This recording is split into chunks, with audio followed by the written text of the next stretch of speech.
వెలిగింపు చేయుటకు నశించు ఆత్మలను సిలువ చెంత చేర్చుటకు చీకటి హృదయాలను వెలిగింపు చేయుటకు ప్రార్థనే విశ్వాసి ఆయుధము. ప్రార్థనతో చేతుము గొప్ప కార్యములు. ప్రార్థనే విశ్వాసి ఆయుధము. ప్రార్థనతో చేతుము గొప్ప కార్యములు. ప్రార్థించే సమయం ప్రాశస్తం. ప్రార్థించుటే గొప్ప భాగ్యం. ప్రార్థింతుము ప్రభు యేసుని బోలి. నెరవేర్తుము తండ్రి చిత్తములు. ప్రార్థింతుము ప్రభు యేసుని బోలి. నెరవేర్తుము తండ్రి చిత్తమును.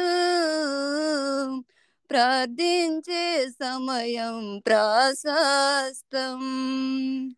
ప్రార్థించుటే గొప్ప భాగ్యం. వందాలండి ఆంటీ గారు అందరు. వందాలమ్మా. వందాలు. ప్రార్థనా సమయానికి మంచి పాట సెలెక్ట్ చేసుకుని పాడిన భద్రకు వందనాలు. నిజమే, ప్రార్థించే సమయము ఈ రోజంతా డే టైం మనకి ఇచ్చారు. ఇది ప్రశస్తమైన సమయం, అన్నిటికంటే ప్రశస్తమైంది ప్రసంగం కంటే. మరి ప్రార్థన ఎంతో ఇంపార్టెంట్గా మనం చూస్తున్నాం. ప్రభువుని పోలి ప్రార్థన చేయాలని ఆ పాటలో ఉన్న సారాంశం. నెహెమ్యా ప్రార్థించాడు, ప్రాకారం కట్టాడు. ఆసా ప్రార్థించాడు, యుద్ధంలో బలం పొందాడు, జయం పొందాడు, ప్రార్థించాడు. కాబట్టి అలాగే ఏలియా ప్రార్థన, అలాగే దానియేలు ప్రార్థన, ప్రభువుని పోలిన ప్రార్థన, ప్రాకారముగా ఉన్న ప్రార్థన. మనకు ప్రార్థన లేకుంటే ప్రాకారం లేనట్టే. కనుక ఈ ప్రార్థన సమయాన్ని దేవుడు మనకి ఇచ్చాడు. పాట పాడిన సోదరికి మనందరి తరఫున వందనాలు. మంచిది నాన్న, వందనాలు. ప్రార్థన ప్రసంగము సోదరి స్వర్ణ క్లెమెంట్ గారు మనకు వినిపిస్తారు. ప్రార్థనా అంశాలు మనం అన్నీ ఎవరెవరి ప్రార్థనా అంశాలు వారు సిద్ధపరచుకొని విశ్వాసంతో ప్రార్థన చేయడానికి మనం ఉపక్రమించుతాము. దేవుడు మనకు తోడుగా ఉండను గాక. ప్రార్థన విషయంలో సోదరి మనకు ప్రార్థనలో ఎలాగో ప్రార్థించాలో ఆ విషయాలు పాయింట్స్ మనకు చెప్తారు. వందనాలైనా స్వర్ణ ముగించమ్మా. అందరికీ వందనాలు. చేరవచ్చిన అందరికి వందనాలు. దేవాదేవుడు నాకు ఇచ్చిన అవకాశం బట్టి దేవాదేవునికి ముందుగా వందనాలు. అక్కకు మీకు అందరికి కూడా వందనాలు. అయితే దేవుడు ఇచ్చిన అవకాశాన్ని బట్టి చిన్న వాక్యాన్ని మనం చూసుకుందాం. చిన్న ప్రార్థన చేసుకుని వాక్యంలోకి వెళ్తున్నాం. ప్రేంగల్ మా తండ్రి, దయగల మా తండ్రి, నాయన మీకు వందనాలు, స్తుతులు, స్తోత్రాలు తండ్రి. హృదయకాల సమయంలో మీరు నాకు ఇచ్చిన భాగ్యం బట్టి మీకు వందనాలు చెల్లిస్తున్నాను తండ్రి. రాజులకు రాజా, ప్రభులకు ప్రభువా, మీకే వందనాలైనా.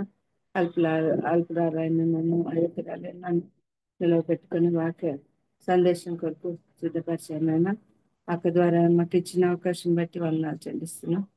చేరొచ్చిన అందరికీ కూడా మీ పాద సన్నిధిలో అది వాక్యం చక్కగా అర్థమవునట్లు సాయం చేయండి. మీరే నాకు తోడుగా ఉండి సహాయం దయచేయమని ఉపవాస ప్రార్థన దినాన నాకు ఇచ్చిన గొప్ప భాగ్యాన్ని బట్టి మీకు స్తుతులు చెల్లిస్తూ ఈ మా ప్రార్థన అంగీకరించమని యేసే పరిశుద్ధమైన ఘనమైన నామాన్ని బట్టి ప్రార్థించి అడిగి వేడుకుంటున్నాం తండ్రి. ఆమేన్. అందరికి వందనాలు.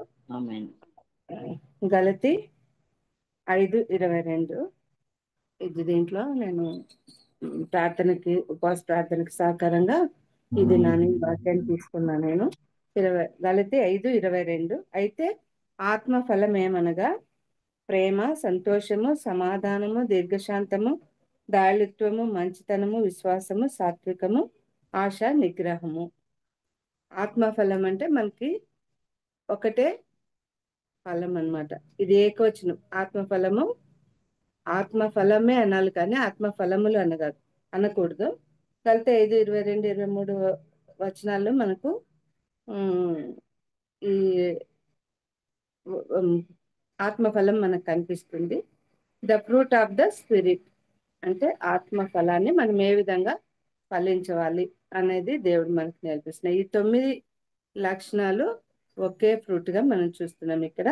పౌలు మనకు చెప్పిన ఈ మాటను బట్టి ప్రేమ, సంతోషం, సమాధానం, దీర్ఘశాంతం, దయాళుత్వం, మంచితనం, విశ్వాసము, సాత్వికం, ఆశా నిగ్రహం. చిన్నప్పుడు మాకు సండే స్కూల్లో కూడా ఈ పాట నేర్పించున్నారు. ఆ పాట గలతీ 5:22 గమనించి చూడండి అని పాట ఉంది. అది వీలైతే టైం ఉంటే నేను మళ్ళీ చివర పాడి మీకు వినిపిస్తాను. నాకు అంత చక్కగా ఉండదు కానీ దేని సన్నిధిని బట్టి నేను మళ్ళీ సమయం ఉంటే ఆ మాట పాడి. మొదటగా మనకి ఈ 9 గుణ లక్షణాలు ప్రభు నుంచి మనకు రావాలి. మనలో అందరిలో కూడా మంచి లక్షణాలు ఉంటాయి. విశ్వాసం ఉంది, మరి ప్రేమ ఉంది, మరి అన్ని రకాల సహనం, ఇవన్నీ లక్షణాలు మనలో ఉన్నాయి. కానీ ఇంకా పూర్తిగా మనం దేవుణ్ణి మన ద్వారా ప్రతిఫలింప చేయాలని మా దేవుడి మాటను మనకు నేర్పిస్తున్నాడు. ఆత్మఫలం అంటే ఒకే ఆత్మ నుండి, ప్రభు అయిన పరిశుద్ధ ఆత్మ నుంచి మనకు వచ్చినటువంటి ఈ 9 లక్షణాలు బైబిల్లోని పవిత్ర ఆత్మకు, దేవుని యొక్క పరిశుద్ధాత్మకు గుర్తుగా పౌలు మనకి మాట కోట్ చేసి ఉంటున్నాడు. అనుగుణంగా దేవునికి ఇష్టలుగా జీవించే మనకు ప్రతి ఒక్కరి జీవితంలో ఈ లక్షణాలు ఉండాలని దేవుడు మనకు తెలియపరుస్తున్నాడు. ఒక చెట్టు, ఏ చెట్టు చూస్తే ఆ పండు యొక్క గుణం మనకు కనిపిస్తుంది. అలాగా పండుని బట్టి దాని గుణాన్ని మనము, చెట్టుని బట్టి దాని గుణాన్ని మనం చూసుకోవచ్చు, తెలుస్తుంది మనకు. కాబట్టి ఒకే పండులోని మనం ఈ స్త్రీలైనా కావచ్చు, సంఘమైనా కావచ్చు, మన మనుషులందరం కూడా ఒక పండు నుంచి వచ్చిన ఒక ఫలాన్ని, ఒకే ఆత్మ ఫలాన్ని ఫలించేవారుగా మనం ఉండాలని మనకు దేవుడు ఈ మాట నేర్పిస్తున్నాడు. ఈ 9 లక్షణాలు మనలో ఉన్న దైవ భక్తిని, ఆధ్యాత్మిక లక్షణాలను, దేవునితో మనం ఏ విధంగా అంటుకట్టబడి ఉన్నామనేది మనకి మాటలు తెలియపరుస్తున్నాయి. Why does the apostle Paul write about the fruit of the spirit? గలతీ 5:19 ప్రకారం చూస్తే అక్కడ మనకి 19లో ఒక మాట ఉంది. శరీర కార్యములు స్పష్టమైనవి అవేవనగా ఇవన్నీ వస్తాయి, అన్ని వస్తాయి. ఎన్ని లక్షణాలు ఉన్నాయి అవన్నీ కూడా మనకు దాంట్లో ఉన్నాయి. 21 వరకు ఉన్నాయి. అవన్నీ మునుపు చెప్పిన ప్రకారం ఇటు వాటిని చేయవారు దేవుని రాజ్యంను స్వతంత్రించుకొనరని మీతో స్పష్టంగా చెప్పుకున్నా. ఆ పై లక్షణాలు ఉన్న వాళ్ళు అంటే శరీర కార్యాలు ఉన్న వాళ్ళు, ఇంకా దేవునిలో కొద్దిగా అటు ఇటుగా ఉన్న వాళ్ళు వీటిని దేవుని రాజ్యంను స్వతంత్రించుకున్నారని ప్రభు మనకు చెప్తున్నాడు. మరి ఈరోజు ఉపవాస ప్రార్థన దినాన్ని మరి నాకు దేవుడిచ్చిన ఈ వాక్యాన్ని బట్టి మరి ముందుకు సాగుతున్నాను నేను. ఈ 9లో మొదటిగా మనకి ఏం చూస్తాము? ఈ శరీర కాలాన్ని వదిలేసుకొని ఆత్మ ఫలానికి వ్యతిరేకమైన ఈ లక్షణాలన్నీ మనలో, మన శరీరంలో మనం వదిలేసుకుంటే దేవుడు మన ద్వారా ఆత్మ ఫలాన్ని ప్రతిబింబిస్తాడనేది మనకి మాట ద్వారా తెలుస్తుంది. అందులో ఈ 9 గుణ లక్షణాల్లో కూడా మొదటిది ప్రేమ. ప్రేమ అంటే మనకు తెలుసు, లవ్. ఇది మామూలుగా ఇలాంటి లోకరీతి ప్రేమ కాదు. ఈ మనం చూసినట్టుగా 19-20 వచనాల్లో ఈ శరీర కార్యాలు ఉన్నాయి కదా, వాటిని వదిలిపెట్టినప్పుడు మనలో ఆ ప్రేమ కనిపిస్తుంది. గలతీ 5వ అధ్యాయం రాయడంలో పౌల్ గారి యొక్క ఉద్దేశం ఏంటంటే, గలతీ 5:24లో చూస్తే క్రీస్తుకు చెందిన వారం. మనం ఎవరిమి అంటే క్రీస్తు బిడ్డలం, ప్రభు బిడ్డలమి, దేవుని బిడ్డలమి. దేవుని లక్షణాలే మనలో ఉండాలి. ఏ చిన్న వ్యతిరేకమైన గుణాలు మనలో ఉండకూడదు. ఇక మీదట మనము ఇంతవరకు ఎలాగున్నామో కానీ మనం దేవునిలోకి వచ్చిన తర్వాత మన పాప జీవితాన్ని పాప బానిసలుగా ఉండకూడదని, దేవుడు జీవించకూడదని ఈ లక్షణాలు మనకు దేవుడు చూపిస్తున్నాడు. ఒక వ్యక్తి ఎవరైతే దేవుని సొంత రక్షకుడిగా అంగీకరించి ఉన్నారో, క్రీస్తును రక్షకుడిగా అంగీకరించినప్పుడు క్రీస్తు స్వభావాన్ని మనము ధరించుకోవాలి. క్రీస్తు స్వభావాన్ని మనం పొందుకోవాలి. పాప స్వభావాన్ని విడిచిపెట్టి పరిశుద్ధాత్మ శక్తిని పొందుకొని దేవునికి దగ్గరైన వారిని, అతని లక్షణాలను మనము ఈ ఆత్మఫలము అయిన 9 లక్షణాల ద్వారా గుర్తిస్తామన్నమాట. ఆత్మఫలము అని ఎందుకు అంటున్నామంటే గలతీ 5:22లో ఈ 9 లక్షణాలు ఓన్లీ జీసస్ క్రైస్ట్ లో మాత్రమే మనం చూడగలం. మనలో ఇవన్నీ కూడా కొన్నైనా లోపించి ఉంటాయి. ప్రభులో మాత్రమే 9 గుణ లక్షణాలు ఇంకా ఎక్కువగా అధికంగా ఆయన గొప్ప లక్షణాలని మనం చూడగలం. ఆయన ద్వారా మనం ఆ లక్షణాలని అలవర్చుకోవాలని, మనం క్రీస్తు స్వభావాన్ని మనలో ప్రతిబింబచేసేవారిగా ఉండాలని ఈ ఆత్మఫలం ద్వారా మనం నేర్చుకుంటున్నాం. ఆత్మఫలం ఫలించాలంటే మన దైనందిన జీవితంలో దేవుని సన్నిధి ఉండాలి. మనము ఈరోజు ఉపవాస ప్రార్థన చేసుకున్నామంటే ఉదయం 5 గంటల నుంచి కూడా సాయంత్రం 6 గంటల వరకు ప్రభులో కొనసాగుతున్నామంటే సంవత్సరాలుగా 5.5 సంవత్సరాలుగా కొనసాగుతున్నామంటే దేవుని కృప, కేవలం దేవుని కృప. ప్రతిరోజు కూడా ఎన్నెన్నో మనకు చుట్టూ సమస్యలు ఉంటాయి, కానీ వాటిని అధిగమించాలంటే, నిరంతర శోధనలను ఎదుర్కోవాలంటే ప్రార్థన మాత్రమే మనకు సహకారం అవుతుంది. ప్రార్థనలో ఉన్న వాళ్ళకి ఎటువంటి ఆపదలు వచ్చినా, ఎటువంటి మరి పరిస్థితులు వచ్చినా ఎదుర్కోగలం అనేది మనం చూస్తాం. అప్పుడే మనం దేవునికి, పరిశుద్ధాత్మనికి పూర్తిగా మనము సమర్పించుకున్నప్పుడు మన జీవితాల్లో ఈ ఆత్మఫలము ఫలిస్తుందని మనం తెలుసుకోగలం. ఈ 9 లక్షణాలు ఆయన ఈ దేవుని గుణ లక్షణాలు మనం నేర్చుకోగలిగితే మన జీవితాల్లో మరి దేనికి మనము వెనకబడే అవసరత ఉండదని దేవుడు మనకు నేర్పిస్తున్నాడు ఈ మాట ద్వారా. మొదటిది చూస్తున్నాం, ఆత్మఫలంలో మొదటిది అతి శ్రేష్టమైనది ప్రేమ అని చూసాం. ప్రేమ, దానికి ఇంగ్లీష్ వర్డ్స్ వచ్చి లవ్ అనేది మనకు తెలుసు. ఇది లోకరీతి ప్రేమ కాదు, నిస్వార్థమైన దేవుని ప్రేమ, అతి శ్రేష్టమైన దేవుని ప్రేమ. పౌలు గారు ప్రేమ అనే పదాన్ని మొదటగా మనకు మొదటి ఆత్మఫలంగా ఉంచడంలో, మొదటి లక్షణంగా ఉంచడము యాదృచ్ఛికం కాదు, కానీ ప్రేమకు పూర్తి నిర్వచన పదమైన అగాపే ప్రేమ, దేవుని ప్రేమను మనం చూడగలం. అగాపే గ్రీక్ పదమైన అగాపే ప్రేమ. మిగిలిన ప్రేమ అంతా లోకరీతి ప్రేమ అయితే, ఈ అగాపే ప్రేమ మాత్రము మిగిలిన ఈ 3 ప్రేమలు చూస్తాం కదా, మనకు తెలుసు అందరికి, ఎరోస్, ఫిలియా మరి స్టోర్జ్. వీటన్నింటిలో శ్రేష్టమైనది అగాపే ప్రేమ, దేవుని అగాపే ప్రేమ. మనలాంటి పాపులను, మనం ఎప్పుడు కూడా తిరగబడే స్వభావం కలిగిన వారమే, కానీ అప్పుడప్పుడు తప్పిపోయే వాళ్ళమే, కానీ దేవుడు తన అగాపే ప్రేమ ద్వారా మనలాంటి పాపులను మనల్ని రక్షించడానికి ప్రాణం పెట్టిన ప్రేమ దేవుని ప్రేమ మాత్రమే. ఇలా ఒకరీతి ప్రేమలన్నీ కూడా వెళ్ళిపోవచ్చేమో, కానీ దేవుని ప్రేమ స్థిరంగా మన పైన ఉండున్నట్లుగా మనం ఉంటున్నట్టుగా మనలాంటి పాపులను, మరి దేవునికి తిరగబడే స్వభావం కలిగిన మనల్ని, మరి వీటిని ఇవన్నీ తెలిసినా కూడా దేవుడు మన కొరకు ప్రాణం పెట్టిన అత్యున్నతమైన ప్రేమ అగాపే ప్రేమ అని మంచి. ఈ ప్రేమలో ఏమాత్రం మరి ఒక చిన్న మచ్చ మరక ఏం లేదు. నిస్వార్థమైన ప్రేమ, స్వచ్ఛమైన ప్రేమ, త్యాగపూరితమైన ప్రేమ అగాపే ప్రేమగా మనం చూస్తున్నాం. దేవుని అగాపే ప్రేమ మనం కలిగి ఉన్నామంటే ఎంత గొప్ప భాగ్యం కలిగిన వారు మనం చూస్తున్నాం. ప్రపంచంలో ఎక్కడ కూడా ఏ దేవుడు కూడా వారి మనుషుల కొరకు ప్రాణం పెట్టింది లేదు.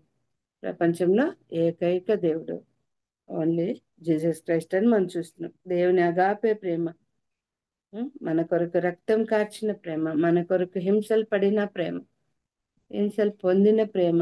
ఎన్ని రకాల శ్రమలు మనం దేవుడు పొందింది మనకు తెలుసు. హింసలు, శ్రమలు, నిందలు, దెబ్బలు, వీటన్నిటినీ సహించిన ప్రేమ యేసు ప్రేమ. అదే మనం పాట కూడా పాడతాం, యేసు ప్రేమ నా యేసు ప్రేమ. అది నిజంగా రోజు పాడుకున్నా కూడా ఎంతో మనం కృతజ్ఞతంగా మనం ఉన్నట్టు చూస్తాం.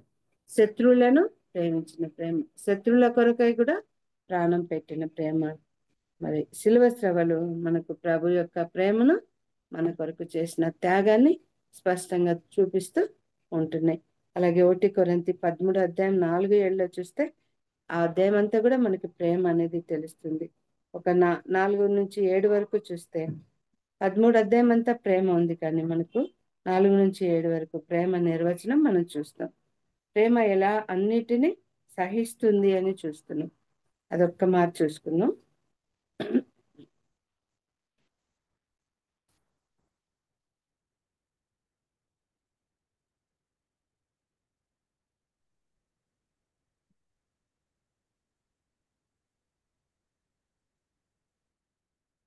దాంట్లో 4 నుంచి చూస్తే, ప్రేమ దీర్ఘకాలము సహించును, దయ చూపించును, ప్రేమ మత్సరపడదు, ప్రేమ డంబంగా ప్రవర్తింపదు, అది ఉప్పొంగదు, అమర్యాదగా నడవదు. ఇంక ఇవన్నీ చూస్తే చివరిగా మనకి 7వ వచనం, అన్నిటినీ తాలుకొనును, అన్నిటినీ నమ్మును, అన్నిటినీ నిరీక్షించును. లాస్ట్ లో 13లో చూస్తే, కాగా విశ్వాసము, నిరీక్షణ, ప్రేమ, ఈ మూడును నిల్చును, వీటిలో శ్రేష్టమైనది ప్రేమయ్య అని మనం చూస్తున్నాం. కాబట్టి దీంట్లో చూస్తే అన్నిటినీ ఓర్చుకునేది ప్రేమ. అలాగే ప్రభు కూడా మనల్ని ఓర్చుకుంటున్నాడు. ఎంతో మనం దురస్లుగా ఉన్నా కూడా దేవుడు మనల్ని ఓర్చుకుంటూ ముందుకు సాగి వెళ్తున్నాం అన్నమాట దేవుని కృపలో. కాబట్టి ఆ గుణ లక్షణం అగాపే ప్రేమ మరి ఇక్కడ ప్రభు ద్వారా మాత్రం మనం పొందుకోగలం. కీర్తన 125:2లో ప్రభు ప్రేమ ఎలాంటిది అంటున్నాడంటే, ప్రభు ప్రేమ పర్వతం లాంటిది అంటున్నాం. దృఢమైన ప్రేమ, కదల్చబడని మారని ప్రేమ మనం చూస్తున్నాం. అదే కీర్తన 125:2లో చూస్తే, మళ్ళీ యెషయా 49:10లో నది లాంటిది, అంటే నిరంతరం ప్రవహించే ప్రభు ప్రేమ మనము పొందుకుంటున్నాం రోజు కూడా. అదే నిరంతరమైన ప్రేమ ప్రవాహంలాగా ప్రవహిస్తూనే ఉంటుందని చూస్తున్నాం. అలాగే మీకా 7:19లో సముద్రం వంటి ప్రేమ అని చూస్తున్నాం. సముద్రం వంటిది ఆయన ప్రేమ. ఎంత తోడినా సముద్రంలో నీరు తరిగిపోతుందా, ఆయన ప్రేమ కూడా అంతే. మనం తోడుకున్న కొద్దీ, తవ్వుకున్న కొద్దీ ఆయన ప్రేమ, ఆయన వాక్యం మనకు ప్రవహిస్తూనే ఉంది. దేవుని ప్రేమ తగ్గదనమాట, అంతేగా మనకు ఉంటుంది. యోహాను సువార్త 4:8లో ఆ మాట మనకి చాలా ముఖ్యం.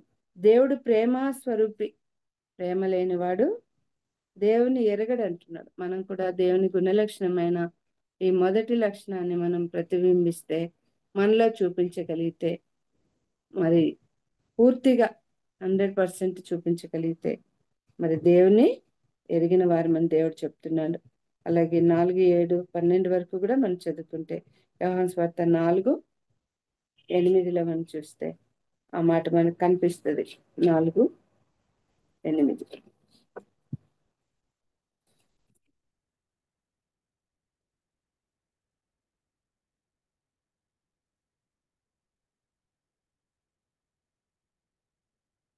4వ అధ్యాయం 8వ వచనం.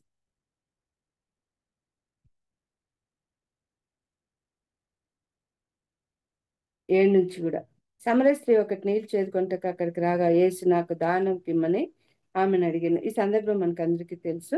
12వ వచనం చూస్తే, ఈ బావి నీళ్లు త్రాగి మాకు ఇచ్చిన మన తండ్రి అయిన యాకోబు కంటే నీవు గొప్పవాడవా అని అడుగుతుంది. నేను ఇచ్చి నీళ్లు త్రాగువాడు ఎప్పుడు నువ్వు దప్పికొన్నాడు అంటే, దేవుడు మరి సమరయ స్త్రీని కూడా ప్రేమించి మనకు అలాంటి ప్రేమను చివరిదాకా చూస్తే దేవుడు ఆమెతో మాట్లాడుతున్నట్టు కనుగొని మరి ఆమె సంతోషించినట్టుగా మనం చూస్తున్నాం. తన ఊరి వారందరినీ కూడా దేవుని సన్నిధికి తీసుకొచ్చినట్టుగా చూస్తున్నాం. కాబట్టి ఇప్పుడు దేవుడు ఎలాంటి వారినైనా ప్రేమించే ప్రేమ మనకి ఈ అగాపే ప్రేమ ద్వారా మనము చూడగలం. మొదటిదైన అగాపే ప్రేమను మనం చూసాం. ఆ ప్రేమను మనం ఇతరులకు పంచువారిగా ఉండాలని ప్రభు మనల్ని కోరుకుంటూ ఉంటున్నారు. ఆ మాటను బట్టి మనం అలాంటి ప్రేమను కలిగి ఉండాలని దేవుడు మనకు నేర్పిస్తున్నారు. 2వ ఆత్మఫలం సంతోషం, జాయ్, ఆనందము. ఈ మరి సంతోషం అనేది మనకి వేరే అన్ని విషయాల్లోనూ సంతోషం ఉంటుంది, కానీ ఆ హృదయం లోపలి సంతోషము ఓన్లీ దేవునిలోనే మనం పొందుకోగలం. గలతీ 5:22లో పౌలు చెప్పిన సంతోషము, ఈ జాయ్ దేవుని ప్రేమను పొందిన మనం మాత్రమే తెలుసుకోగలుగుతున్నాం. దేవుని ప్రేమను పొందిన హృదయాల్లో మాత్రమే ఈ ఆనందము మరి జాయ్ చూస్తున్నాం. అందుకనే క్రిస్మస్ సీజన్లో జాయ్ టు ద వరల్డ్ అంటాం. దేవుడు ప్రపంచానికి ఇచ్చిన సంతోషం ఆయన ఈ లోకానికి రావడం, ఆయన మరి తన స్వార్థను మనకు సర్వ సృష్టికి స్వార్థను పంచమని చెప్పడం, అది అజాయి ప్రపంచమంతా పొందుకోవాలని. కాబట్టి దేవుడు ఈ లోకానికి తెచ్చిన సంతోషము జాయి ఏంటంటే మరి ఆయన ప్రేమ మాత్రమే. నెహెమ్యా 8:10 చూస్తాం, యెహోవా యందు ఆనందించుట మీ బలము అంటున్నాం. దేవుని యందు ఆనందిస్తేనే మనం బలం కలిగిన వారమని దేవుడు మనకి ఈ మాట రాయించి పెట్టాడు. క్రైస్తవ జీవితానికి ఈ దైవికమైన బలం కావాలి, సంతోషం కావాలి, ప్రభు యొక్క మరి శక్తి మనకు కావాలి. ఇది చాలా ముఖ్యమైనదిగా ప్రాముఖ్యమైనదిగా మనం చూస్తున్నాం. ఫిలిప్పి 3:1-3 వరకు చూస్తే, మెట్టుకు నా సహోదరులారా ప్రభునందు ఆనందించుడి. ఆ ఫిలిప్పీలంతా అన్ని చోట్ల ఎక్కువ సార్లు మనకి ఎల్లప్పుడూ ఆనందించుడి అనే మాట మనకు కనిపిస్తుంది. ఫిలిప్పి 4:4 ఎల్లప్పుడూ ఆనందించుడి అంటున్నా. Rejoice in the lord always. ఈ వాక్యం మాకు మా నలుగురికి చాలా ఇష్టం. ఎన్నో మరి ఈ వాక్యాలు మాకు వచ్చినప్పుడు, గిఫ్ట్లుగా వచ్చినప్పుడు ప్రతి దాంట్లో ఈ వాక్యం మాకు వచ్చింది. మా ఆయనకు, పాపకు, నాకు, బాబుకు, అందరికి కూడా ఈ వాక్యం మాకు ఇష్టమైన దాన్ని బట్టి దేవుడు ఇట్లా గిఫ్ట్ రూపంగా కూడా వచ్చిందని మేము ఎన్నోసార్లు అనుకుంటున్నాం. అది ఇది దీంట్లో ఏమంటాడు, ఎల్లప్పుడూ ఆనందించుడి, మరలా చెప్పుదును ఆనందించుడి అంటున్నాడు. ఇది కూడా దేవుని ఆశీర్వాదం మనం చూస్తున్నాం. యోహాను సువార్త 12:1-3 వరకు చూస్తే ఇక్కడ ప్రభు ప్రేమించిన ఇల్లుని చూస్తాం.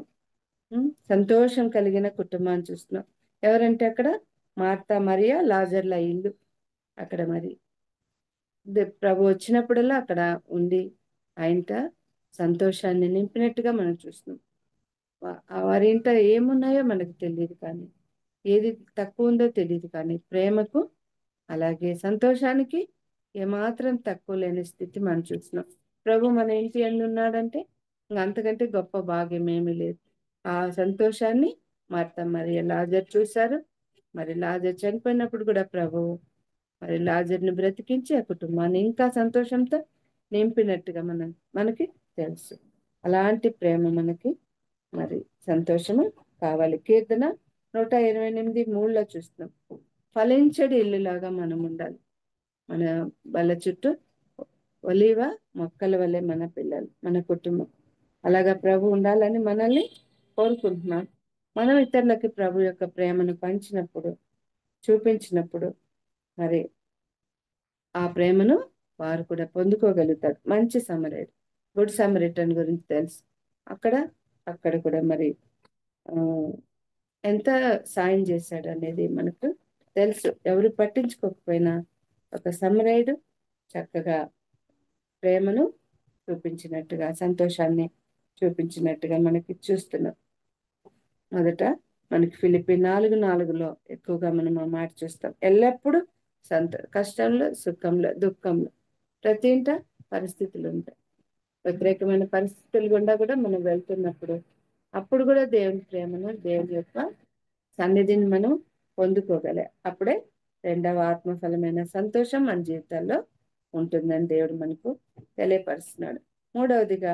మూడవ ఆత్మఫలం ఏంటంటే శాంతి, సమాధానం, పీస్. శాంతి, సమాధానం రెండింటికి ఒకటే అర్థం. అందుకే అప్పుడప్పుడు అంటున్నాం, మనసు కుదుటగా లేకుంటే పీస్ ఆఫ్ మైండ్ అంటాం. పీస్ ఆఫ్ మైండ్ లేదు నాకు అంటుంది. కానీ దేవుడుంటే, దేవుని సన్నిధిలో మనం జీవిస్తే ఆ పీస్ ఆఫ్ మైండ్ మనకు దేవుని ద్వారానే లభిస్తుంది. మనస్సు ప్రశాంతత లభిస్తుంది అని మనం తెలుసుకోగలం. అలాంటి శాంతిని ఇచ్చేది ఎవరంటే కేవలం ప్రభు ద్వారానే మనం మనం దిగులు ఉన్నప్పుడు, చింతలు ఉన్నప్పుడు, బాధలు ఉన్నప్పుడు, కష్టాలు గుండా వెళ్తున్నప్పుడు దేవాదేవుని వేడుకుంటే ఆయన మనకు మరి శాంతి, సమాధానాన్ని, శాంతి దూతగా ఈ ప్రపంచానికి అవతరించాడు. మరి మనకు ఎన్నో మేలు చేసినట్టుగా మనం చూస్తున్నాం. శాంతి కరువైనప్పుడు, దిగులతో ఉన్నప్పుడు వేడుకుంటే ప్రభు మనకన్నీ ఇచ్చువాడుగా. అందుకే అంటాడు, సమస్త జ్ఞానంకు మించిన శాంతి, సమాధానాన్ని దేవుడు మనకు ఇస్తాడు అనేది చూస్తున్నాం. ఇంకెక్కడా కూడా లోకంలో ఈ శాంతి, సమాధానం మనకు దొరకదు. అన్నీ ఉండొచ్చు మన చుట్టూరా, కానీ వాటి వల్ల మనకి మనశ్శాంతి దొరకదు. ఆయన పాదాల వద్ద మాత్రమే మనం ఈ శాంతిని, సమాధానాన్ని పొందుకోగలం. సంఖ్యాకాండం 6:26 అంటారు, ఆయన సన్నిధి కాంతి అని. మరి తర్వాత మీరు వచనాలు చదువుకోండి, సమయం అయిపోతుంది కాబట్టి. కొలస్సీ 3:15 క్రీస్తు అనుగ్రహించు శాంతి సమాధానం. ఆయన ఇచ్చే శాంతి సమాధానం మనకు చాలా ప్రాముఖ్యమైనది. రోమ 14:17 దేవుని రాజ్యం, ఆయన రాజ్యంలో ఆయన పాదాల యొద్ద మనం శాంతిని పొందుకోగలం. ఫిలిప్పి 4:7 ఇందాక చూసాం. దేవుని సమాధానం వేరే ఏది కాదు, కానీ దేవుని యొక్క సమాధానం మనకి కావాలి. యోహాను సువార్త 16:30 నా యందే మీకు శాంతి దొరుకుతుందని ప్రభు మనకు చెప్తున్నాడు. తెస్సలోని 3:16 సమాధానకర్తయగు ప్రభు అంటున్నాడు. ఆయనే సమాధానకర్త, సమాధానానికి ప్రభువుగా మనం చూస్తున్నాం. మత్తయి 5:9 ఈ మాట మనం చూస్తున్నాం. అలాగా 3వ ఆత్మఫలాన్ని ప్రతిబింబించిన కుటుంబాలు మనం కొన్ని చూస్తాం. యెహోషువ కుటుంబం, ఆయన ఏమంటున్నాడు, నేను నా ఇంటి వారిను యెహోవాను సేవించదమంటున్నాడు. కొర్నేలి కూడా తన కుటుంబం అంతా మరి దేవుని సన్నిధిలో ప్రార్థనలో గడుపుతున్నట్టుగా మనం చూస్తున్నాం. అకుల ప్రిస్కిల్లా ఇల్లు, వారింట ఆ ప్రదేశానికి, ఆ ఊరికి ఎవరు వచ్చినా కూడా బెస్ట్ కపుల్ వీళ్ళిద్దరు. ఎవరు? అకుల ప్రిస్కిల్లా. అందరినీ ఆదరించి ఇంట చేర్చుకున్న సహవాసమైన చక్కని కుటుంబంగా మనం చూస్తున్నాం. లూదియా ఇల్లు, ఈమె కూడా వినడానికి సముద్ర తీరాన వెళ్ళింది, మనసు మార్చుకుంది, జీవితాన్ని మార్చుకుంది, కుటుంబాన్ని మార్చుకుంది. మరి అపోస్తలుల ప్రదేశానికి, ఆ ప్రాంతానికి వచ్చినప్పుడల్లా తన ఇంట చేర్చుకుంది, సహవాసంలోకి చేర్చబడింది. మరి 3వ లక్షణమైన ఈ శాంతి సమాధానం మన జీవితాల్లో ఉండాలని ప్రభు మనకి తెలియపరుస్తున్నాడు. కోరుకుంటున్నాను మనం అలాగా ఏమున్నా లేకపోయినా ఆయన యందే సంతోషము సమాధానం కలిగి జీవించాలని ప్రభు మనల్ని కోరుకుంటున్నాను. 4వ ఆత్మఫలం దీర్ఘశాంతం.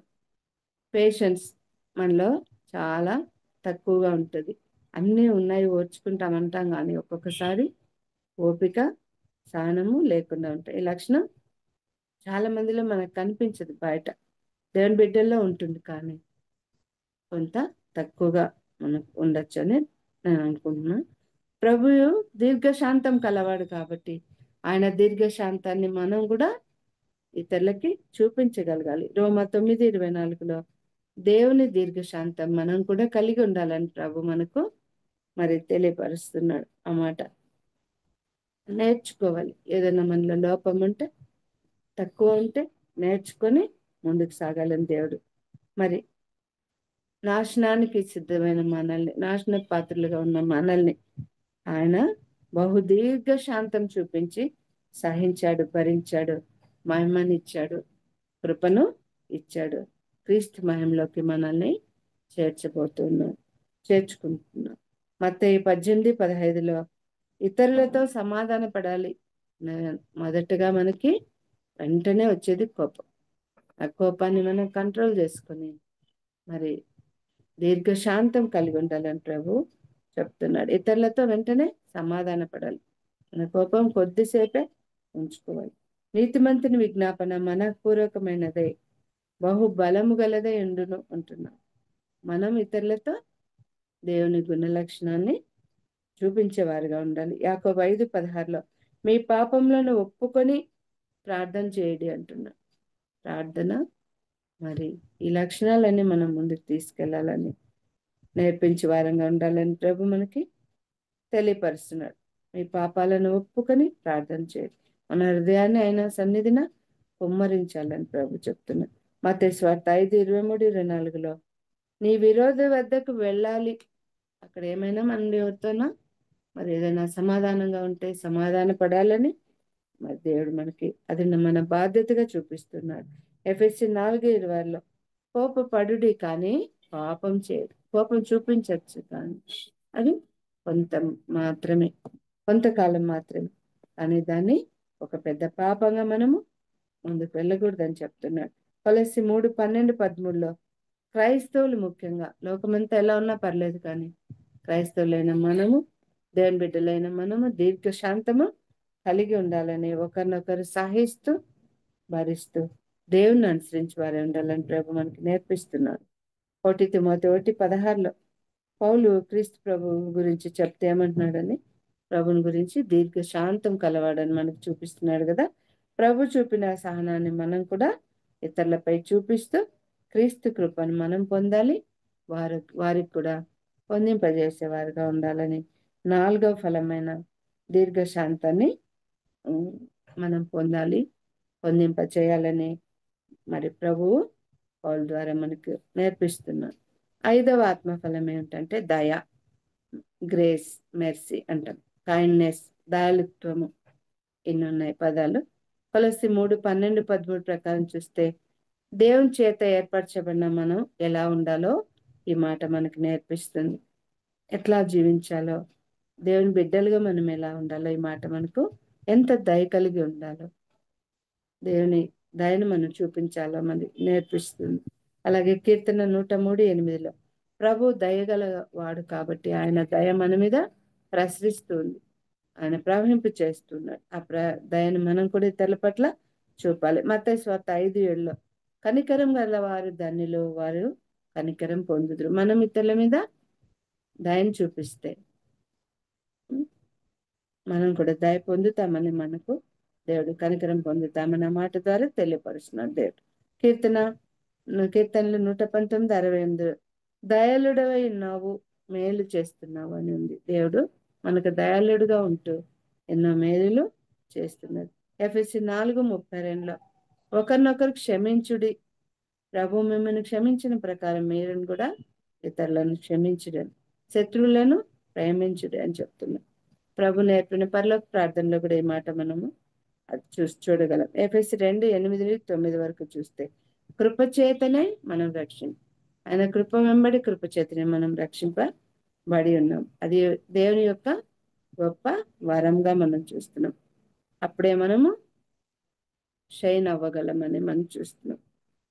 క్రైస్తవులు ఎలా ఉండాలంట, మృదు స్వభావాలుగా ఉండాలి.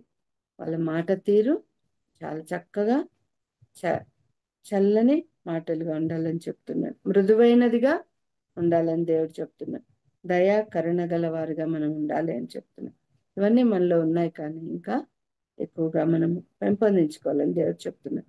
లూకాసు వార్త 6:35-36 చూస్తే శత్రువులను ప్రేమించుడి, మనలను బాధ పెట్టిన వారిని కూడా క్షమించి మేలు చేయడని ప్రభు చెప్తున్నాడు. అప్పుడే మనము సర్వోన్నతిని బిడ్డలం అవుతామని ప్రభు చెప్తున్నారు. ఇలాగ దేవుని మరి దయను పొందిన కుటుంబాలు, రక్షణ పొందిన కుటుంబాలు అయితే జక్కయ్య ఇల్లు దేవుని చూడాలని మేడ్చెట్టెక్కాడు. వెంటనే ప్రభు పిలిచి నేడే నీ ఇంటికి రక్షణ వచ్చిందని చేర్చుకున్నాడు. ప్రభువును చూడగానే ఇంటికి రక్షణ తెచ్చుకున్న జక్కయ్య. అలాగే మత్తయి సువార్త 9:9 సుంకపు మెట్టు నొద్దునున్న మత్తయి, ఆయన కూడా అలాగే దేవుని ఆయన ఇంట భోజనానికి ప్రభు వెళ్ళడం మనం దేవుని కృపనే. అలాగే దయం పట్టిన 2 మనుషులు, అక్కడ కూడా దేవుని యొక్క ప్రేమను పొందిన, దయను పొందిన విశ్వాసాన్ని మనం చూస్తాం. యాయిరు విశ్వాసం, కనాను స్త్రీ విశ్వాసం, ఇవన్నీ కూడా దేవుని ఆత్మఫలం, 5వ ఆత్మఫలమైన గుణలక్షణమైన దయాళుత్వాన్ని మనం చూడగలం. అందుకని విలాప వాక్యంలో 3:22 మరి రోమ 5:8 మనం చూస్తే మనం ఇంకా పాపులమై ఉండగానే క్రీస్తు మన కొరకు చనిపోయారు. యేసు చూపేదయ మానవాళికే మరి ఆశనిస్తుంది, బ్రతికే ఆశనిస్తుంది. హాస్పిటల్స్ లో చూస్తాం, చివరిగా వాళ్ళు ఎంత మరి ముందుగానే చనిపోతారని తెలిసినప్పుడు ఎంత దుఃఖపడుతుంటారు. కళ్ళారా చూసినప్పుడు మనకు చాలా వేదన. అలాంటప్పుడు మనకి మాట దేవుని దయ బ్రతికే ఆశను కల్పిస్తుంది, దయను శాంతిని ఇస్తుంది. విలాపవాక్యంలో 3:22-23 దేవుని స్థిరమైన ప్రేమ ఎన్నటికీ మారని ప్రేమ అని చూస్తాం. ప్రతి ఉదయం నూతనంగానే, దినదినం నూతనంగా ఉండే ప్రేమను మనం చూస్తున్నాం. యోవేలు 2:13 చూస్తున్నాం. అలాగే ఆమోస్ 5:14 మీరు బ్రతుకున్నట్లు కీడు విడిచి మేలు వెతికిడి అంటాడు. యోవేలు 2:13 కరుణా వాత్సల్యములు గల దేవుడు అక్కడ ప్రజల్ని ఎలాగూ క్షమించి చేర్చుకొని మరి రక్షించినట్టు చూస్తాం. మీ హృదయములను చింపుకొనిడి అంటున్నాడు దేవుడు. అలాగా మన జీవితాన్ని నలగొట్టుకుని దేవుని సన్నిధికి వచ్చినప్పుడు మరి ఆయన దయను మనం పొందగలమని దేవుడు మనకు చెప్తున్నాడు. ఇలాగ ఎన్నో ఎగ్జాంపుల్స్ మనకి అనిపిస్తాయి దయాళుత్వాన్ని గురించి. ఆయన దయగల వారిపై దయ చూపించిన కఠిన లేడల వికటం చూపును అంటాడు.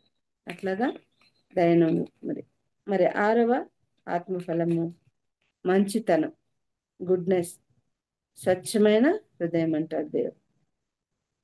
ఈ లక్షణం కూడా మనలో చాలా ఎక్కువగా ఉండాలని దేవుడు కోరుకున్నా. మంచితనం అంటే ఏంటంటే చెడు చేయకపోవడమే మంచి. మేలు చేయకున్నా పర్లేదు, చెడు చేయొద్దని అంటారు లోకరీతిగా. కానీ మన దేవుడు ఏం చెప్తున్నాడు? చెడు చేయకుండా ఉండుడి, అదే స్వచ్ఛమైన హృదయం కలిగి మంచి చేయడి అంటున్నాడు. అదే మంచితనం. 107వ కీర్తనలో ప్రభు యొక్క మంచితనం, దయాళుత్వము ఆ పూర్తి అధ్యాయం అంతా మనం చదివితే ఆయన గురించి ఎన్నో మరి మంచితన లక్షణాలు మనం చూడగలం అధ్యాయం అంతట్లో. ఎలా మనల్ని ఆయన కాపాడుతూ నెమ్మది మరి నిత్య జీవం ఇస్తున్నాడు మనకి తెలుస్తుంది. మత్తయి సువార్త 20లో కూడా ఆ మాట చూడగలం. ప్రసంగి 7:20 నీతిమంతుడు లేడు, ఒక్కడునూ లేడు, ప్రభు మాత్రమే నీతిమంతుడు. ఆయన లక్షణాన్ని మనం నేర్చుకోవాలని దేవుడు మనకు నేర్పిస్తున్నాడు. కీర్తన 34:8 యెహోవా ఉత్తముడని రుచి మనం మన జీవితాల్లో ప్రభు యొక్క ప్రేమను రుచి చూచున్నాము.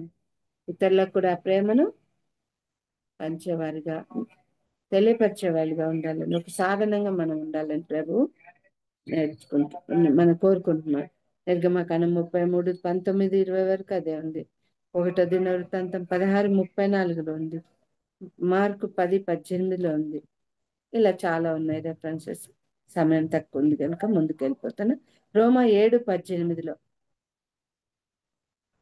పౌలే చెప్తున్నాను, అలా మంచి ఏది లేదు, ముందు నేను హింసకుడు దూషకుడు, ఇప్పుడైతే మంచి కలిగి ఉన్నాను అంటున్నాడు. నా మంచి ఏది లేదంటున్నాడు. నిజమే, నాలో ఏ పాపము లేదు, ఏ మంచి లేదనుకోవడం చాలా తప్పుగా. మనం పాపం లేదనుకోవడమే తప్పుగా దేవుడు చెప్తున్నాడు. మంచితనం కలిగి ఉండాలి. లూకా 18:19 దేవుడు తప్ప ప్రపంచంలో లోకంలో ఎక్కడ ఎవరు మంచి వాళ్ళు లేరు, ఆయన కంటే మంచి వాళ్ళు ఈ భూ ప్రపంచంలోనే లేరు. కాబట్టి ఆ దేవుని అనుసరించాలని మనం చేస్తున్నాం. కీర్తన 86 యెహోవా మంచివాడని క్షమించుటకు సిద్ధంగా ఉన్నాడని మనం గుర్తెరిగి ఉండాలి.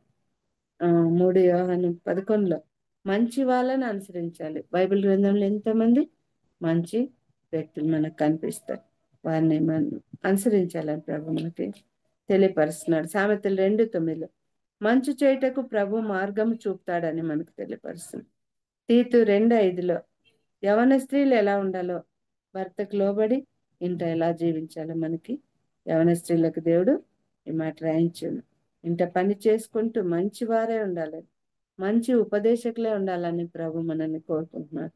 సామెతలు 14:14 మంచివాని స్వభావం వానికే సంతోషం ఇచ్చును అంటున్నాడు. ఇక్కడ చూస్తే మంచితనం దొరక కనిపిస్తుంది మనకి. మంచితనాన్ని బట్టి తన చుట్టూ ఉన్న వారికి వస్త్రాలు కుట్టి మరి ప్రేమను పంచింది. ఆమె చనిపోయినప్పుడు దుఃఖపడుతున్నట్టుగా మనం చూస్తున్నాం. అందరూ బీద విధురాలు దేవునికి ఉన్నదంతా ఇచ్చింది, దేవుని ప్రేమను. మరి ఆయన మరి మంచితనాన్ని, దేవుని ప్రేమను, విశ్వాసాన్ని ఆమె ఆశీర్వాదాన్ని పొందగలిగింది. మరి 9వదిగా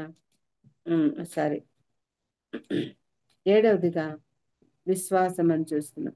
విశ్వాసం ఇది మనకందరికీ తెలుసు. విశ్వాసం అంటే ఫెయిత్ఫుల్నెస్, నమ్మకం అని కూడా. దేవునిపై మనకు గల విశ్వాసం. ఇక్కడ చూస్తే అబ్రాహాం విశ్వాసం మనకి చక్కగా విశ్వాసులకు తండ్రిగా చెప్పబడిన అబ్రాహాం గారి గురించి చూస్తే ఎక్కడికి 12వ అధ్యాయం ఆదికాండం చూస్తే ఎక్కడికి వెళ్ళంటే అక్కడికి వెళ్ళిపోతున్నాడు, తన ఆస్తిపాస్తులు అన్ని తీసుకుని. అదే అలాంటి విశ్వాసం మనకు ఉండాలి. ఇంకా కనాను స్త్రీ విశ్వాసం మనం కలిగి ఉండాలి. కుక్క పిల్లలతో పోల్చిన విశ్వాసం వదిలిపెట్టని ఆమె. రక్తస్రావ స్త్రీ విశ్వాసం, 12 సంవత్సరాల జబ్బుని మాపుకున్న విశ్వాసం, ఆవగింజంత విశ్వాసం ఉండాలని ప్రభు మనల్ని కోరుకుంటున్నాం. హన్నా విశ్వాసం సమయాల్ని పొందే వరకు మందిరంలో ఏడ్చి విజ్ఞాపన చేసి పొందుకుందని. యోబు విశ్వాసం ఉన్నదంతా పోయింది, విశ్వాసాన్ని వదలలేదు కాబట్టి అన్ని తిరిగి డబుల్గా పొందుకున్న యోబుని చూస్తాం. సమరయ స్త్రీ విశ్వాసం, ఆమె తప్పులన్నీ ప్రభు సన్నిధి ఒప్పుకుంది, విశ్వాసం కలిగిన స్త్రీగా మరి చూస్తున్నాం. రాహాబు విశ్వాసం, తన కుటుంబాన్నంతా ప్రాకారం మీద కాపాడుకున్నట్టుగా మనం చూస్తున్నాం. రోమ 10:17 చూస్తే క్రీస్తుని గురించి వినుట వలన విశ్వాసం మనకు కలుగుతుంది. మనం ఇతరులకు చెప్తే మనం పొందిన మేళ్ళన్నీ వాళ్ళు కూడా ప్రభుని నమ్మగలుగుతారు. మార్క్స్ వార్త 9:23 నమ్ముట నీ వలన అయితే నమ్మువానికి సమస్తము సాధ్యమే అంటున్నా. హెబ్రీ 11:11 1 నుంచి 40 వరకు చూస్తే 11:1 నుంచి 40 వరకు చూస్తే ఎంతమంది విశ్వాసవీరులు మనకు అక్కడ కనిపిస్తారు మనం చూస్తాం. 11:6 చూస్తే విశ్వాసం లేకుండా దేవునికి ఇష్టడై ఉండుట అసాధ్యమంట. విశ్వాస వీరుల పట్టిక మనం దేంట్లో చూస్తాం, 16 మంది దాకా ఉన్నట్టు మనం చూస్తాం. యాకోబు 2:26 ప్రాణం లేని శరీరం ఎలాగో మృతము, క్రియలు లేని విశ్వాసం కూడా మృతమే అని చెప్తున్నాం. 1 యోహాను 5:4 దేవుని మూలంగా పుట్టిన వారందరూ లోకాన్ని జయించుదురు అంటున్నాం. లోకం జయించిన విజయము మన విశ్వాసమే. మన విశ్వాసంలో కొనసాగుతున్నప్పుడు, ప్రభు విశ్వాసాన్ని ఆయన పట్ల మనం చూపగలిగినప్పుడు మనం అన్ని పొందుకుంటాం. ఎఫెసీ 6:16 విశ్వాసమన డాలు పట్టుకొనిడి అంటున్నాడు. దేవుని అగ్ని బాణాలను దుష్టుని అగ్ని బాణాలను ఆర్పుదురు అంటున్నాడు. మత్తయి సువార్త 17:20 ఇందాక చూసినట్టు ఆవగింజంత విశ్వాసం ఉంటే కొండను కూడా మనం పెకిలించగలం. అంటే మనలో ఎంత విశ్వాసం ఉందో మనకు దేవుడు తెలియపరుస్తున్నాడు. రోమ 5:1 దేవుని యందు విశ్వాసం ఉంచుడి అని ప్రభువే అక్కడ చెప్తున్నాడు. మార్కు 11:22 1 పేతురు 1:7 నశించిపోవు సువర్ణం ఎలాగో మరి చక్కగా వెలుగుతుందో అలాగ మనం కూడా దేవుని యందు విశ్వాసం ఉంచి ముందుకు సాగాలని ప్రభు ఆ విశ్వాసమైన 7వ లక్షణాన్ని మనం ప్రతిఫలించాలి, ఇతరులకు తెలియపరచాలని ప్రభు మనకి ఈ మాట ద్వారా నేర్పిస్తున్నారు. 7 అయినాయి, ఇంకా 2 సమయం అయిపోతుంది, మనం ముందుకు వెళ్తున్నాం. 8వ ఆత్మఫలం అంటే సాత్వికం. ఇది వినయం, సాత్వికం వినయం ఒకటే పదాలుగా మనకు కనపరుస్తాయి. జెంటిల్నెస్, స్నేహం అని కూడా, ఫ్రెండ్షిప్ అని కూడా చూడవచ్చు. సాత్వికం అనేది మన క్రైస్తవ ముఖ్య లక్షణం, ప్రభు మనకు నేర్పించిన ముఖ్య లక్షణం. ఆయన సాత్వికుడిగా వచ్చాడని మనం చూస్తాం. దీనినే ఇంకా నిర్మలత్వం అనొచ్చు, మంచితనం, శాంతమని కూడా పోల్చుకోవచ్చు. యేసుక్రీస్తుల వారే సాత్వికానికి బెస్ట్ ఎగ్జాంపుల్ అని మనం చూస్తున్నాం. అందరి పట్ల దయ కలిగిన ప్రభుల వారే సాత్వికానికి అత్యుత్తమ ఉదాహరణగా చూస్తాం. మత్తయి 5:5 చూస్తే సాత్వికులు ధన్యులు, వారు భూలోకమును స్వతంత్రించుకొందురంటారు. దయ, శాంతం ఇవన్నీ కూడా సాత్విక లక్షణమే అని చూస్తున్నాం. బైబిల్ ప్రకారం మనం క్రీస్తు నుండి సాత్వికత అనే లక్షణాన్ని చక్కగా నేర్చుకోవాలని 11:27 చూస్తాం.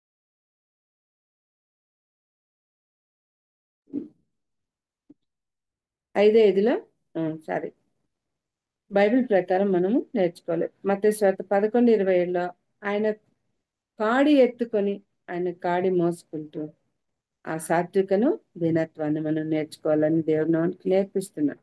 యోహాను సువార్త 8:1 నుంచి చూస్తే ఎల్లప్పుడూ పాపుల పక్షాన ఉండుటకు ఆయన ఈ లోకానికి వచ్చాడు. మనము పాపులమై ఉండగానే ఆయన మన కొరకు వచ్చాడని చూస్తున్నాం. 1 పేతురు 2:23 ఆయన సాత్వికతను మనం నేర్చుకోవాలి. దూషింపబడి నిందించని ప్రభు యొక్క లక్షణాన్ని మనం నేర్చుకోవాలి. మరి ఆయన ఏ పాపం చేయకపోయినా అన్ని భరించాడు. అలాంటి సాత్వికత మనం పొందాలి. ఇక్కడ కూడా ఎగ్జాంపుల్ గా జక్కైను చూసుకోవచ్చు. అలాగే పాపంలో పట్టబడిన స్త్రీ, అందరూ మొదట రాయి వేయండి అన్నప్పుడు ఎవరు పాపం చేయని వారు అంటే అందరూ వెళ్ళిపోయారు. ప్రభు మాత్రమే మిగిలారు. అంటే ప్రభు మాత్రమే ఏ పాపం లేని ప్రభు అని మన దేవుడు అని చూస్తున్నాం. మళ్ళీ అలాగే పేతురు 3 సార్లు బొంకినా కూడా ప్రభు క్షమించాడు. ఇక్కడ చూస్తున్నాం. 2 తిమోతి 2:26 అందరితో సాత్వికంగా ఉండాలని పౌలు తిమోతితో నేర్పిస్తున్నాడు. 2 కొరింథీ 10:1 పౌలను నేనే యేసుక్రీస్తు యొక్క సాత్వికాన్ని బట్టి మిమ్మల్ని వేడుకొంచున్నాను అంటున్నాను. 1 పేతురు 3:17 నిర్మలమైన మనస్సాక్షి గలవారై సాత్వికంతోనూ భయంతోనూ క్రీస్తును ప్రభువుగా మీ హృదయంలో ప్రతిష్ఠించుడు అంటున్నాం కదా. ఈ మరి 8వ లక్షణమైన ఆత్మఫలాన్ని మనము సాత్వికంగా చూసాం. అట్లా సాత్వికతని మనం పొందాలని నేర్చుకోవాలని దేవుడు మనకు నేర్పిస్తున్నాడు. చివరిదిగా ఆయన ఆత్మఫలం 9వ ఆత్మఫలం ఏంటంటే ఆత్మ నిగ్రహం.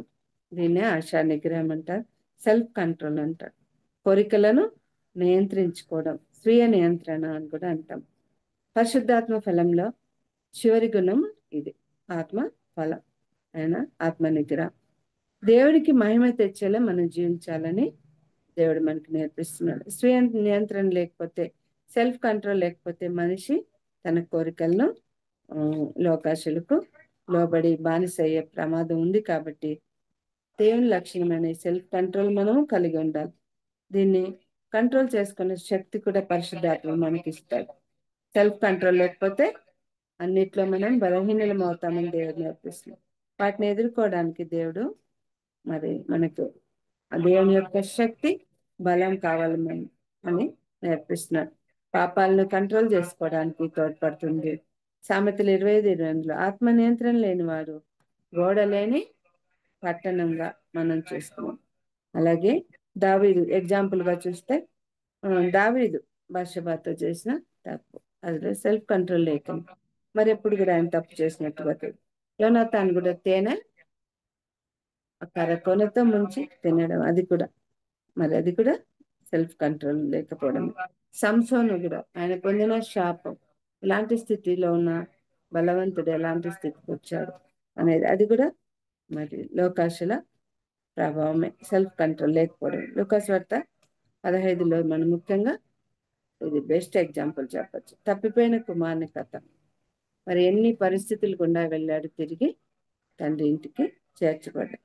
మరి శిష్యులు కూడా మెలకువగా ఉండడు అంటే 1-2 సెకండ్లు కూడా వాళ్ళు మెలకువ లేకుండా తూగుతున్నట్టుగా మనం చూస్తున్నాం, నిద్రకు జోగుతున్నాం. ఇప్పుడు కూడా ఇలాంటి పరిస్థితి మనకుంది. అది కూడా సెల్ఫ్ కంట్రోల్ లేకపోవడమే పాపమే అంటున్నాం. మరి మానవ జీవితంలో రోజువారీ దినచర్యలో ఈ సెల్ఫ్ కంట్రోల్ లేకపోతే ఎదుర్కొనే పోరాడే శక్తి ప్రభు ద్వారానే మనం పొందుతాం. ఇది రోజువారీ పోరాటంగా మనం చూస్తున్నాం. వాటిని ప్రభు ఇచ్చిన శక్తి ద్వారానే ఎదుర్కోగలం. 2 పేతురు 1:5-7 వరకు ప్రతి వారిని సహోదర ప్రేమతో నింపే ప్రయత్నం చేయాలంట. యోబు 31:1 నేను కళ్ళతో నిబంధన చేసుకున్నాను, ఈ పాపము చూడకుండా, ఏది లోకంలో చెడు చూడకుండా అని యోబు చెప్తున్నాడు. సామెతలు 16:32 బలవంతుల కంటే నిదానించి ప్రత్యుత్తరం ఇచ్చేవాడు శ్రేష్ఠుడు అని చెప్తున్నాడు కదా. మనం ఎదిగే కొద్దీ దేవుని సహాయంతో ఆత్మ నిగ్రహాన్ని జయించవచ్చు. ఆ బలాన్ని దేవుడే మనకు ఇస్తాడు. మరి ఈ 9 లక్షణాలైనటువంటి వీటిని మనం పొందుకున్నప్పుడు దేవుడు మనకు అన్నిటి నుంచి మరి అన్ని పరిస్థితుల నుంచి కాపాడతాడనేది మనము చూస్తున్నాం. మొదట ఇంకొకసారి ఈ 9 లక్షణాలు కలితే 5:22లో ఉన్న ప్రేమ, సంతోషం, సమాధానం, దీర్ఘశాంతం, దయాళుత్వం, మంచితనం, విశ్వాసము, సాత్వికము, ఆశ, నిగ్రహం, ఇవన్నీ చూసాము. వీటిలో దేవుడు మనల్ని అన్ని లక్షణాల నుంచి దేవుడు మనల్ని కాపాడినట్టుగా దేవుడు మనకి సహాయాన్ని దయచేస్తాడు. అలాగా ఉండడానికి దేవుడు మనతో ఆ కృపను ఇస్తాడు. అయితే మనం ఇవన్నీ ఈ 9 ఆత్మఫలమైన ఈ 9 లక్షణాలు మనకి రావాలంటే నిరంతరం ప్రభువుని అడుగుతూ మనల్ని మనం చెక్ చేసుకుంటూ మరి దేవునిలో బలపడుతూ ఈ ఆత్మఫలాన్ని మనం పొందాలని దేవుడు మనకు నేర్పిస్తున్నారు. అలాంటి ఆత్మఫలాన్ని మనం పొందుదాం గాక. పరిశుద్ధాత్మ దేవునితో అంటు కట్టబడిన ఈ 9 లక్షణాలు మనలో ప్రతిబింబించి ఇతరులకు పంచేవారిగా ఉండాలని, ప్రభువును సొంత రక్షకునిగా అంగీకరించిన మనము మన జీవితాల్లో పరిశుద్ధాత్మ శక్తి అభివృద్ధి చేసుకోవడానికి ఈ ఆత్మఫలమైన 9 లక్షణాలు మన దేవుని యొక్క దైవిక లక్షణాలు మన జీవితంలో భాగము కావాలి. అలాంటి కృపను దేవుడు మనకి దయచేస్తాడు. మరి ఈ ఉపవాస ప్రార్థన దినాన దేవుడు నాకు ఇచ్చినటువంటి ఈ అవకాశాన్ని బట్టి దేవునికి స్తుతి. ఈ చిన్న పాట, చిన్న మాట పాట గలతీ 5:22లో ఉన్న పాట నాకు చిన్నప్పుడు సండే స్కూల్లో నేర్పించింది. మా ఆయన కూడా ఎక్కువ ఈ పాట పాడతాడు. గలతీ 5:22 గమనించి చూడండి, అందు ఆత్మ ఫలము 9 కలవు, గమనించి చూడండి. ప్రేమ, సంతోషం, సమాధానము, దీర్ఘ శాంతము, దయాళుత్వము, మంచితనము, విశ్వాసము, సాత్వికము, ఆశా నిగ్రహం అనునవియే. గలతీ 5:22 గమనించి చూడండి. అక్క వందనాలు కేజీక, అందరికి వందనాలు. చిన్న ప్రార్థన చేస్తానక్క. వందనాలండి. వందనాలు, అందరికి వందనాలండి. ప్రేమగల మా తండ్రి, దయగల మా తండ్రి, నాయన మీకు వందనాలు, స్తుతులు, స్తోత్రాలు. నాయన ఉదయకాల సమయంలో మీరు నాకు ఇచ్చిన మరి వాక్య భాగ్యాన్ని బట్టి మీకు స్తుతులు చెల్లిస్తున్నాను తండ్రి. ఎక్కడ 2-3 కొన్ని నామం స్తుతిస్తారు వారి మధ్య ఉంటానని సెలవిచ్చిన దేవ, దయగల తండ్రి, కృపగల నాయన ఈ 9 ఆత్మఫల లక్షణాలను మేము ప్రతిబింబించినట్లు మాకు సహాయం దయచేయండి తండ్రి. మీరు మాకు తోడుగా ఉండి మమ్మల్ని ముందుకు నడిపించండి నాయన. మీరు ఇచ్చినటువంటి కృపను బట్టి, భాగ్యాన్ని బట్టి ఉదయకాల సమయంలో వందనాలు చెల్లిస్తున్నాను ఆయన. రాజులకు రాజా, ప్రభులకు ప్రభు, ఉదయం 5 గంటల నుంచి ప్రార్థనలో కొనసాగుతున్న ప్రతి సహోదరిని మీరు జ్ఞాపకం చేసుకోండి, వారి కుటుంబాన్ని జ్ఞాపకం చేసుకోండి తండ్రి. ఎంతో మంది మరి ఇటువంటి భాగ్యం లేక విడబడి ఉంటున్నారు తండ్రి. మేమైతే ప్రతిదినం మీ వాక్యాన్ని వినగలుగుతున్నాం, మరి జూమ్లో పాల్గొనగలుగుతున్నాం. నేనైతే కొద్ది నెలలుగా రావట్లేదు నాయన, దయచేసి మన్నించండి, నాకు అవకాశం అనుగ్రహించండి నాయన. ఎన్నో ఇబ్బందులు, ఇరుకులు గుండా వెళ్తున్నప్పటికీ మీరు ప్రేమించి మమ్మల్ని ఈ విధంగా ముందుకు జూమ్లో తీసుకెళ్తున్నారు. మందిరం ద్వారా, జూమ్ ద్వారా మేము ఎన్నో నేర్చుకుంటున్నాం, అక్క ద్వారా ఎన్నో వాక్యాలు నేర్చుకుంటున్నాం, అన్న ద్వారా కూడా వాక్యం నేర్చుకుంటున్నాం. నేను అక్కకు, అన్నకు సంపూర్ణ ఆరోగ్యం దయచేయండి నేను. అన్నకు మరి కాలు చిన్న దెబ్బను పూర్తిగా చేయండి నేను. తిరిగి నడిచినప్పుడు చక్కగా నడుటకు శక్తి, బలం, ఆరోగ్యం దయచేయండి. అక్కకు కూడా సంపూర్ణ ఆరోగ్యం ఏంటి నేను. పాలకు కూడా మరి చెయ్యి పూర్తిగా పట్టుకోవడానికి సాయం చేయండి నేను. మరి గట్టు విప్పినప్పుడు చక్కగా సెట్ అవడానికి కృప చూపించండి. పాలు బాబు సేవను కూడా దీవించండి. అలాగే తండ్రి హానాన్ని దీవించండి ఆయన. అందరికీ చూసుకోవడానికి హానాకు కూడా సంపూర్ణ ఆరోగ్యం దయచేయండి నేను. నాయరాయమ్మ మరి నవంబర్ నెలలో 2 బర్త్డేలు చేసుకున్నారు తండ్రి. చక్కగా బిడ్డలకు మరొక సంవత్సరం ఇచ్చినందుకు మీకు స్తుతులు, స్తోత్రాలు చెల్లిస్తున్నాం. కొత్త సంవత్సరంలో ఇంకా చక్కగా బిడ్డలను ఆస్వాదించి కాపాడండి. జాన్ బాబు అని తను వారిద్దరి కుమార్తెను ఆస్వాదించండి. శ్యామ్ బ్రదర్ని, భార్యను, పిల్లలిద్దరిని, కమలా అబ్రాహ్ని జ్ఞాపకం చేసుకోండి. వాళ్ళు మరి తిరిగి వారి దేశానికి వెళ్ళారు. అక్కడ ఉన్నంత వరకు క్షేమంగా ఆరోగ్యాలతో ఉంచండి. ఇక్కడికి వచ్చి అందరి మధ్య గడిపి వెళ్ళడానికి మీరు ఇచ్చిన కృపను బట్టి వందనాలు తండ్రి. అలాగే తండ్రి మరి ఎంతో మంది ఎన్నో ప్రేయర్ రిక్వెస్ట్లు పెట్టి ఉంటున్నారు, వాటిని బట్టి కూడా మీకు వందనాలు చెల్లిస్తున్నాం. అడుగుడి మీకు ఇవ్వబడిన అంటున్నారు తండ్రి. మరి ఈరోజు ఉపవాస దినాన అందరు కూడా మరి 3rd ఫ్రైడే ఫాస్టింగ్ ప్రేయర్లో ఎంతో చక్కగా చురుగ్గా పాల్గొంటూ ఉంటున్నారు. అలాగా పాల్గొని మిమ్మల్ని మయంపరుస్తూ ఉంటున్నారు తండ్రి. మరి ఆ విధంగా వచ్చిన ప్రతి స్త్రీని కూడా మీరు జ్ఞాపకం చేసుకోండి. వారి ఇంటి అవసరతలు, అక్కర్లు తీర్చండి. మరి సంఘాల్లో కూడా మీ చల్లని హస్తాన్ని మీరు తోడుగా ఉంచండి ఆయన. సంఘ అనంతపూర్ గాస్పల్ అసెంబ్లీ సంఘ కుటుంబాలన్నింటినీ జ్ఞాపకం చేసుకోండి.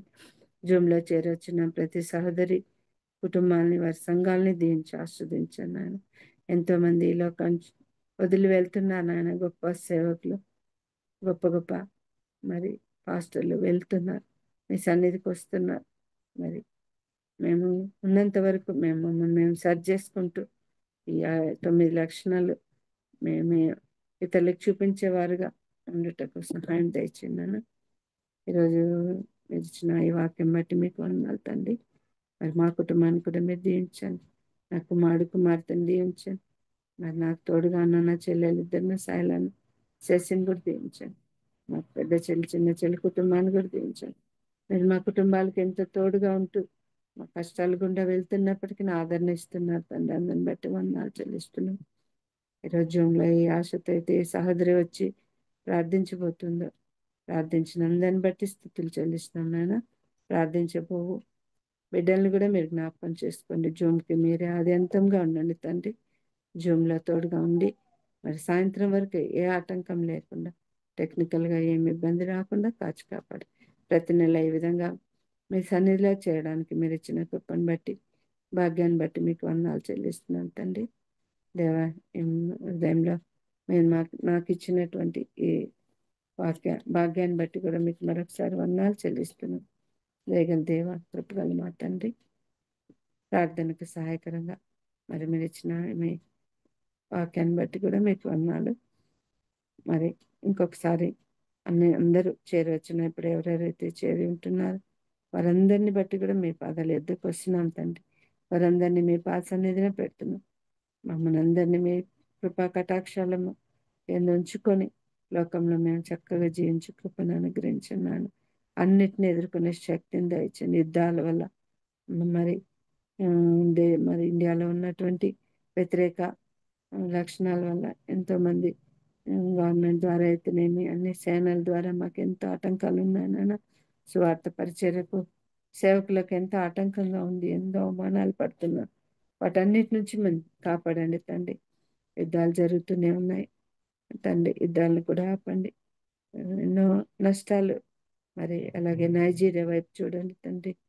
రోజుకి ఎంతో మంది చనిపోతున్నారు. దేవుని బిడ్డలే కదా తండ్రి. మరి జిహాద్ అని చెప్పి చంపుతున్నారు. అక్కడ మీరు ఉండండి తండ్రి. మీ సన్నిధి ప్రకాశింపచేయండి. మరి తండ్రి మీకు వందనాలు చెల్లిస్తున్నాం. మరొకసారి దేశం వైపు మా తెలుగు రాష్ట్రాల వైపు చూడండి. ఇక్కడ మరి వాక్యం చెప్పే అవకాశాలు లేకుండా పోతున్నాయి. ద్వారాలన్నీ మూసివేయబడుతున్నాయి. మందిరాలు కూడా మూతపడుతున్నాయి. ఎంతో గలిబిలి ఉంది నాయన మా చుట్టూరా. అవన్నిటిని మీరు కాపాడి దేవుడు తండ్రి. మీరు అనుకుంటే అసాధ్యమైంది ఏం లేదు. అన్నీ తీసివేయగలరు. మేము భరించాలని మరి ఎదుర్కోవాలని మరి నేను నడిపిస్తున్నారు. అందుని బట్టి కూడా మీకు వందనాలు. గవర్నమెంట్ ద్వారా మాకు అందరికీ మేలు కలిగించమని హిందూ దేశంగా మారకుండా మరి దేవుని బిడ్డలుగా మేము జీవించే కృపను స్వేచ్ఛగా జీవించే భాగ్యాన్ని మాకు అనుగ్రహించండి. ఎంతమంది ప్రాణత్యాగం చేసి మరి దేవుని సువార్త ప్రకటిస్తున్నారు. అంత సాక్షులైన వారందరినీ మీ సన్నిధిలో మీరు చూస్తాం తండ్రి. అలాగే వారి కుటుంబాలను మీరే కాచి కాపాడండి తండ్రి. ఎక్కడికి జైళ్ళలో ఉన్న వారిని, జైళ్ళలో పెట్టబడిన సహోదరులను జ్ఞాపకం చేసుకోండి. వాళ్ళ కుటుంబాలని మీ ఏ రీతిగా కష్టాలు గుండా వెళ్తున్నా మరి సేవకులందరి కుటుంబాలను మీ సన్నిధిలో మేము పెడుతున్నాం. కాచి కాపాడి అక్కర్ల అవసరతలు తీర్చండి తండ్రి. దేవా మీకు వందనాలు. ఉదయకాల సమయంలో మీరు నాకు ఇచ్చిన అవకాశాన్ని బట్టి మీకు వందనాలు చెల్లిస్తూ మరి ఏమైనా తప్పులుంటే క్షమించమని, సహాయం దయచేయమని, మాకందరికీ కూడా తోడుగా నడిపించండి. యేసయ్య అతి పరిశుద్ధమైన ఘనమైన గొప్ప నామం బట్టి ప్రార్థించి అడిగి వేడుకుంటున్నాను తండ్రి. ఆమేన్. వందనాలు కేజీ అక్క.